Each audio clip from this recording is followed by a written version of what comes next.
Hello dear students, এই ভিডিওটা class 10-এর ছাত্রছাত্রীদের জন্য। তোমরা থাম্বনেল দেখেই বুঝে গেছো। তো এটা হচ্ছে ম্যাথের রায়মার্টিন কোশ্চেন ব্যাংকের সলিউশন। ঠিক আছে, ম্যাথের ভিডিও আমাদের এই চ্যানেলে এবার আসবে। রায়মার্টিন কোশ্চেন ব্যাংকের সলিউশন করাবো পরপর। ফার্স্ট ইউনিট টেস্টের জন্য পেজ নাম্বার স্কুল নাম্বার 1 আর পেজ নাম্বার 98। তোমরা 98 পেজে গেলেই কিন্তু এই কোশ্চেনগুলো দেখতে পাবে। তো চলো শুরু করা যাক। 1 number video, 1 number question. X% বার্ষিক সরল সুদের হারে কোনো মূলধনের X বছরের সুদ X টাকা হলে মূলধনের পরিমাণ কত? দেখো বুঝিয়ে দিচ্ছে কিভাবে সলভ করবে। তোমরা সবাই জানো যে সরল সুদের যে ফেমাস ফর্মুলা I সমান কি PTR/100। I হচ্ছে ইন্টারেস্ট, তার মানে সুদ। ঠিক আছে, বেশ, তাহলে সব কিছু বলে দিয়েছে। সুদ X টাকা, তাহলে X বসিয়ে দাও। P জানতে চেয়েছে, সময় কত, সময় সেটাও বলে দিয়েছে X বছর, তাহলে T এর জায়গায় X বসাও। আর কত, সেটাও X, আর নিচে 100, তাহলে X কেটে দাও। তাহলে উত্তর কত হবে? P সমান 100/X। উত্তর হয়ে গেল P সমান 100/X টাকা। ক্লিয়ার? Next question. এক ব্যক্তি একটি ব্যাংকে 100 টাকা জমা রেখে 2 বছর পর সমূল চক্রবৃদ্ধি পেলেন 121 টাকা। বার্ষিক চক্রবৃদ্ধি সুদের হার কত হবে? দেখো, তোমাদের যে নিয়ম আছে সেই নিয়মে তুমি অবশ্যই এটা তো করতে পারোই। হ্যাঁ, আমি তোমাদেরকে একটা শর্টকাট নিয়মও কিন্তু শিখিয়ে দেবো MCQ সলভ করার জন্য। আগে সেই নিয়মটা বলি যে তোমরা কোন নিয়মে করবে। সবৃদ্ধি মূল, এটাকে আমরা কি দিয়ে লিখি? A দিয়ে। A equal to P into 1 plus R/100 to the power T, তাই তো? এবার A তো বলে দিয়েছে 121, P কত 100, 1 প্লাস R/100 টু দি পাওয়ার 2 বছর, সেই জন্য 2। বলো ক্লিয়ার কিনা? এক কাজ করো, দুদিকেই না রুট করে দাও। দুদিকে রুট করে দিলে কি পাবে বলো তো? এইটা পাবে 11, 11 11 121, আর এইটা পাবে 10, 100√10, আর এইটা তো এমনি স্কোয়ার আছে, রুট করে দিলে শুধু এইটা পড়ে থাকবে 1 প্লাস R/100 তার স্কোয়ার হবে। বেশ, তাহলে 1 প্লাস R/ ও স্কোয়ারটা তো থাকবে না, না রুট করে দিয়েছি যেহেতু, 11/10। তাহলে R/100 ইকুয়াল টু 11/10 মাইনাস 1, তাহলে 1/10। তাহলে আর ইকুয়াল টু কত? 100/10। তাহলে 10 10 100, 10%।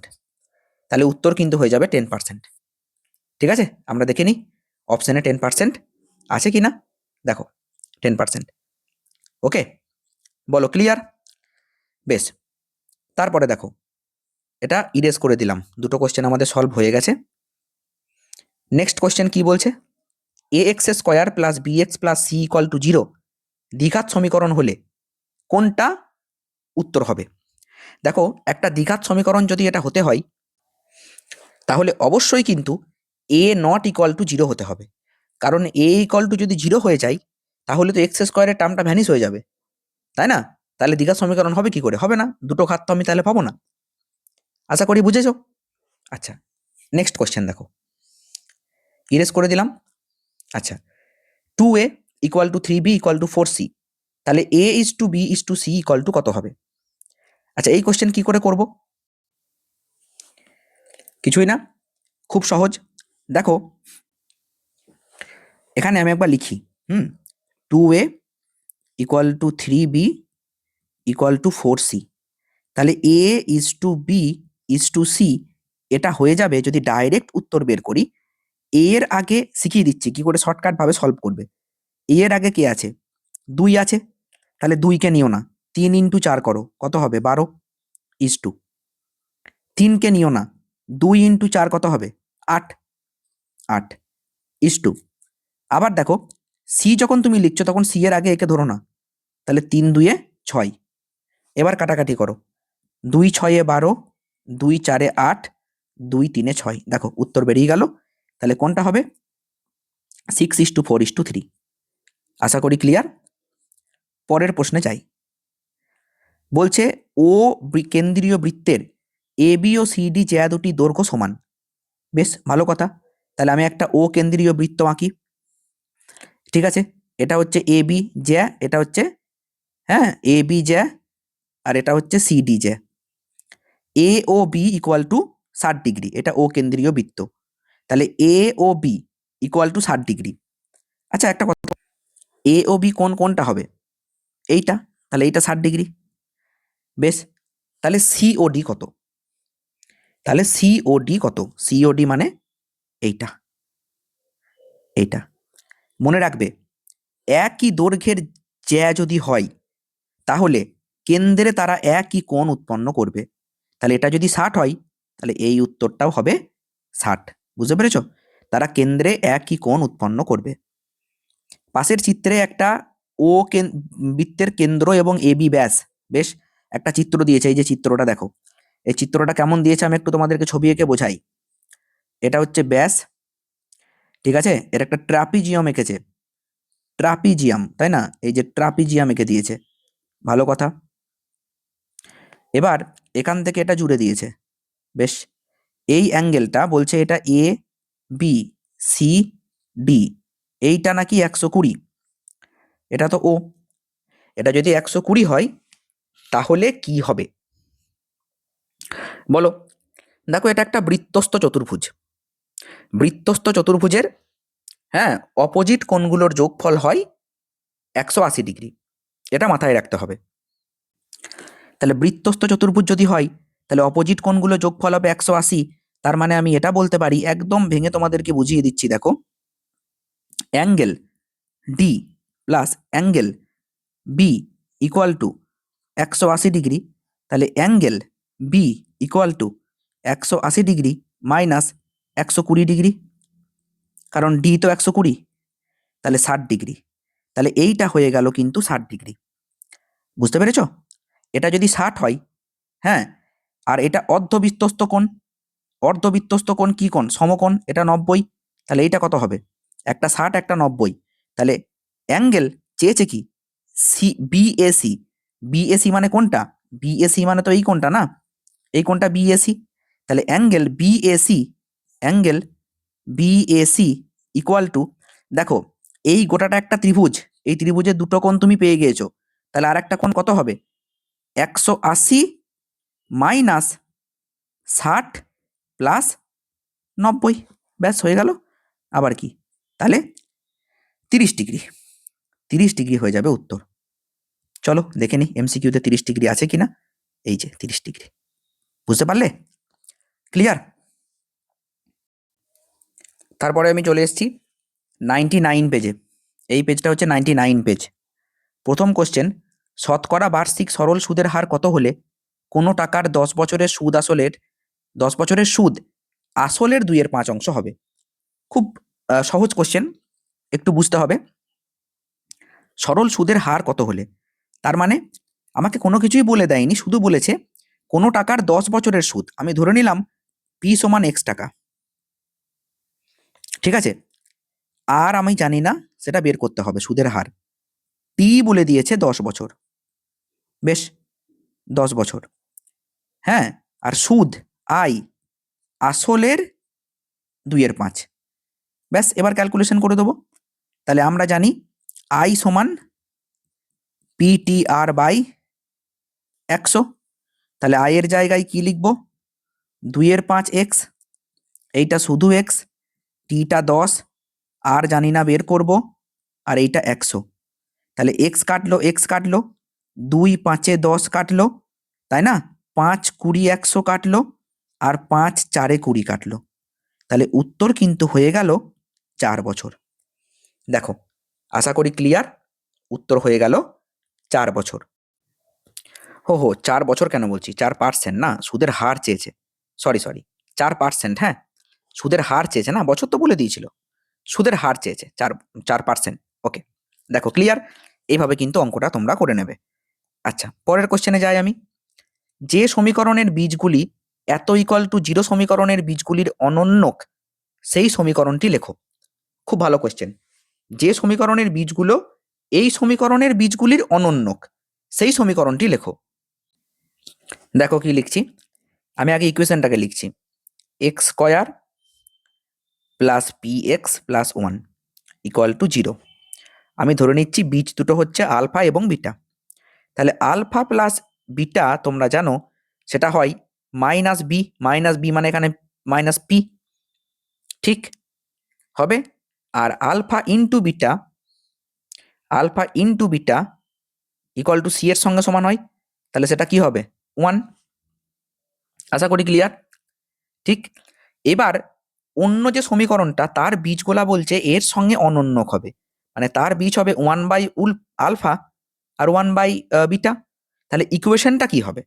ইকুয়েশনটা হবে এক্স স্কোয়ার মাইনাস, দেখো মাইনাস, আচ্ছা তার আগে আমি একটা জিনিসটা তোমাদেরকে ছোট করে একটু বুঝিয়ে দিই। মনে করো ইকুয়েশনটা হবে A x square plus B x plus C, এরকম হবে মনে করো ইকুয়েশনটা, ঠিক আছে? তাহলে নতুন ইকুয়েশনটার ক্ষেত্রে এই এটা আর বিটা, হ্যাঁ, কি হবে, বা সিটা সেটা কি হবে? তাহলে সেক্ষেত্রে তুমি তো এইটা লিখবে, তখন ইকুয়েশনটা লেখার আগে এইটা বোঝো যে এটা যেমন আমি লিখলাম মনে করো alpha plus beta equal to minus P, তখন তুমি কি লিখবে? তখন তো তুমি এটা লিখবে না যে 1/, plus 1/, equal to minus B. তাহলে সেক্ষেত্রে তুমি লিখবে alpha plus beta alpha beta equal to minus B. তাহলে সেখানে বি ইকুয়াল টু কি পেয়ে যাবে? Alpha plus beta alpha beta. বলো ক্লিয়ার কিনা? আর সি তুমি কি পাবে? তখন যখন সিটা লিখছো, alpha into beta equal to C হয়, এটা আমরা জানি। তাহলে alpha into beta equal to C, কিন্তু এখানে তো আলফা বিটা লিখবো না, 1/, ইন্টু 1/, কারণ এখন তো বীজ দুটোই তো এইটা, ইকুয়াল টু সি। তাহলে এবার আমি ইকুয়েশনটা বানাবো। তাহলে ইকুয়েশনটা বানাচ্ছি যখন X square B equal to minus alpha plus beta alpha beta, ঠিক আছে, ইন্টু এক্স প্লাস সি, তার মানে প্লাস, হ্যাঁ, 1/, বিটা ইকুয়াল টু 0। এইটা হচ্ছে সমীকরণ, বুঝতে পেরেছ? এইটা হচ্ছে সমীকরণ। ক্লিয়ার কি বলছি? এবার তোমার কাছে সব আছে, আগেই তুমি লিখেছিলে alpha plus beta equal to minus P, তাহলে এখানে বসিয়ে দাও মাইনাস পি। তাহলে x square minus of minus P, বেশ, আলফা বিটা মানে দেখো তুমি 1 লিখেছিলে, এক্স প্লাস 1/, বিটা মানেও সেটা 1, এই যে লিখেছিলে না আলফা বিটা মানে 1, প্রথমেই তো লিখে নিয়েছিলে, ঠিক আছে? তাহলে কি পেলে? X square plus P x plus 1 equal to 0। এইটা হয়ে যাবে সমীকরণটা, বুঝতে পেরেছ? এইটা হয়ে যাবে সমীকরণ। আশা করি ক্লিয়ার। দেখো, তাহলে তোমাকে এখান থেকে দুটো জিনিস কিন্তু মনে রাখতে হবে বাবা, নইলে কিন্তু এটা পারবে না। কি মনে রাখতে হবে? এই ফর্মুলা দুটো লিখে দিচ্ছি আমি। যদি A x square plus B x plus C equal to 0 এই সমীকরণের বীজ হয় আলফা এবং বিটা, তাহলে alpha plus beta equal to minus P আর alpha into beta equal to C. এই দুটো কিন্তু মুখস্থ রাখতে হবে এই অঙ্কটার জন্য, নইলে কিন্তু তুমি অঙ্কটা সলভ করতে পারবে না। বুঝতে পেরেছ? আশা করি ক্লিয়ার। বেশ, নেক্সট দেখো, 10 সেমি দৈর্ঘ্যের ব্যাসার্ধের দুটি সমান বৃত্ত পরস্পরকে ছেদ করে এবং তাদের সাধারণ জ্যায়ের দৈর্ঘ্য 12 সেমি। বৃত্ত দুটির কেন্দ্রদ্বয়ের মধ্যে দূরত্ব নির্ণয় করো। খুব ভালো কোশ্চেনটা। বৃত্ত দুটির কেন্দ্রদ্বয়ের মধ্যে দূরত্ব নির্ণয় করো। দেখি কোশ্চেনটা কি বলতে চাইছে। বলতে চাইছে দুটো বৃত্ত, এই একটা বৃত্ত আর এই একটা বৃত্ত, এরা পরস্পরকে ছেদ করেছে। এদের দুজনারই ব্যাসার্ধ, হ্যাঁ, 10 সেমি, ঠিক আছে? আর সাধারণ জ্যা এইটাকে বলে, এই সাধারণ জ্যা 12, ঠিক? বেশ ভালো কথা। তাহলে বৃত্ত দুটির কেন্দ্রদ্বয়ের মধ্যে দূরত্ব নির্ণয় করো। এইটা এই বৃত্তের কেন্দ্র, এইটা এই বৃত্তের কেন্দ্র, এই দুটোর মধ্যে দূরত্ব কত? জিনিসটা সহজ, একটু ভাবতে হবে। দেখো, এই যে এইটা প্রথম বৃত্তের ব্যাসার্ধ, সেটা 10, এই গোটাটা বলে দিয়েছে 12, তাহলে অর্ধেকটা কত? অর্ধেকটা 6, মানে এইটুকু 6, ঠিক আছে? এইটুকু 6, আমি এটা এখানে তীর চিহ্ন দিয়ে দেখিয়ে দিলাম 6। তাহলে তুমি এটা পেয়ে গেলে, তাহলে তুমি এইটুকু তো বের করতেই পারবে না? কত হবে? √10 অতিভুজের স্কয়ার মাইনাস লম্ব স্কয়ার। তাহলে 10 স্কয়ার মাইনাস 6 স্কয়ার মানে 100 মাইনাস 36, তার মানে হবে 64।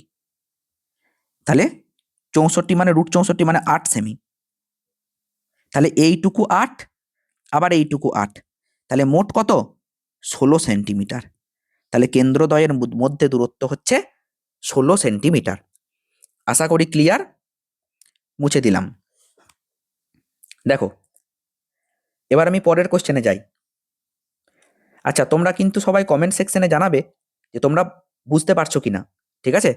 তোমরা যদি কমেন্ট সেকশনে ভালো আগ্রহ দেখাও, আমি তাহলে তোমাদের জন্য কিন্তু কোশ্চেন ব্যাংকের সমস্ত প্রবলেমগুলো সলভ করিয়ে দেবো।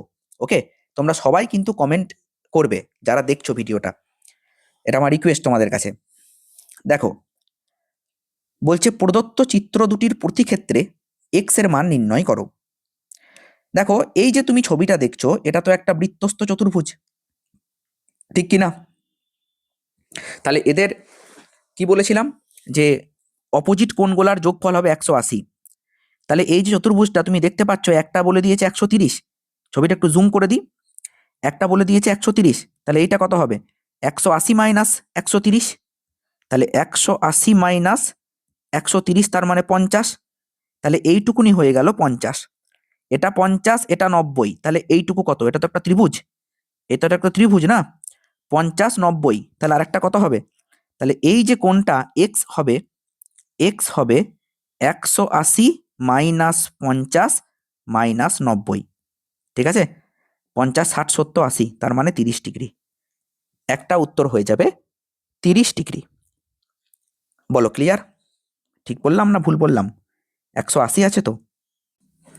30 না, এটা হবে 40, কারণ তুমি যখন বিয়োগটা করবে 180 থেকে 90 বাদ গেলে কত হয়? 90, আর 90 থেকে 50 বাদ গেলে হয় 40, তাহলে উত্তর হয়ে যাবে 40 ডিগ্রি।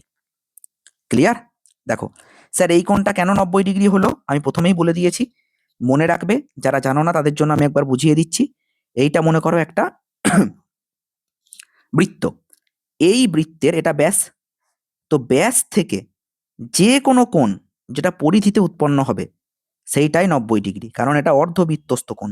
অর্ধবৃত্তস্থ কোণ সমকোণ, তোমাদের একটা উপপাদ্য আছে, সেটা পরে করবে, ঠিক আছে? যে স্যারের কাছে পড়ো সেই স্যার অবশ্যই করাবেন উপপাদ্যটা, তখন উপপাদ্যটা করলে এটা বুঝে যাবে। ওকে, এখন শুধু এটাই মনে রাখবে যে অর্ধবৃত্তস্থ কোণ হয় সমকোণ। আচ্ছা, এবার দেখো, এইটা 95, তাহলে এইটা কত? তুমি তো জানো, স্যার আপনি একটু আগেই বলেছেন যে যদি 4টে শীর্ষবিন্দু এরকম বৃত্তকে টাচ করে থাকে, তাহলে দুটো কোণের অপোজিট কোণের যোগফল 180 হবে। তাহলে 180 থেকে 95 বিয়োগ করে দাও, যেটা হবে সেটা উত্তর। তাহলে 180 মাইনাস 95, 5 আর 5 10, হাতের 1-এর সঙ্গে 9 যোগ করলে কত হবে? 10, আর 8-এ 18, 1, তাহলে 85, তাহলে উত্তর হয়ে যাবে 85 ডিগ্রি। বোঝা গেল? স্যার অঙ্কটা আমরা পরীক্ষায় কি করে লিখবো যদি আসে? তুমি পরীক্ষায় লিখবে angle B plus angle D equal to 180 degree, ব্র্যাকেটে লিখবে বৃত্তস্থ চতুর্ভুজ, বৃত্তস্থ চতুর্ভুজ। তাহলে angle B equal to 180 minus angle D, ব্যাস। তাহলে 180 মাইনাস অ্যাঙ্গেল ডি মানে কত? অ্যাঙ্গেল ডি মানে হচ্ছে 95, তাহলে 180 মাইনাস 95 মানে হচ্ছে গিয়ে 85 ডিগ্রি। আগের অঙ্কটাও ঠিক এরকম করেই লিখবে, ঠিক আছে? দেখো ক্লিয়ার কিনা? ওকে, বেশ। আমরা আজকের ভিডিওটা এখানেই শেষ করছি। এটার পার্ট 2 আসবে, পার্ট 3 আসবে, পরপর ভিডিওগুলো আসতে থাকবে, তোমরা দেখতে থাকো আর খাতায় সলভ করো। দেখা হচ্ছে পরের ভিডিওতে। অবশ্যই কিন্তু কমেন্ট করে জানাবে কেমন হয়েছে আর তোমরা বুঝতে পারছো কিনা। ওকে।